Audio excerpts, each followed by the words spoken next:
Goejoen, dit is Friesland Joert met het Frieske Nijs van Tonsje Sontje Maart. Een van de twee motoren van de sterke Jerke is stel. Haast 43 jaar na het zinken van het vlot wordt er nou werken aan nummer 4. En een van de bouwers ontdekt juster dat er een motor voor wie. Sterke Jerke Fjouwer leidt op dit stuit in Ljouwert, dat de dieven haar slagslijn hebben. Zo'n motor is een 50 pk Honda Langstaart.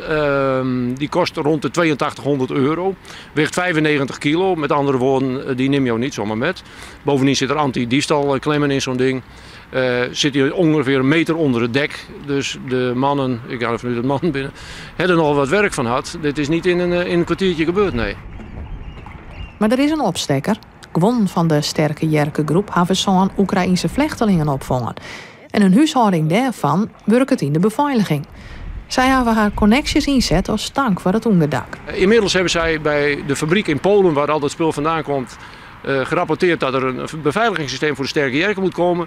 Die fabriek die sponsort dat, die geeft ons dat gratis. En de Oekraïense man die gaat het straks voor ons aanleggen. Dus heel bijzonder. Wat een toeval, maar wat een geweldig toeval. Het uitvaren in deze simmer komt net in gevaar. Een nieuwe motor is al besteld en die ieder ek op het hiet.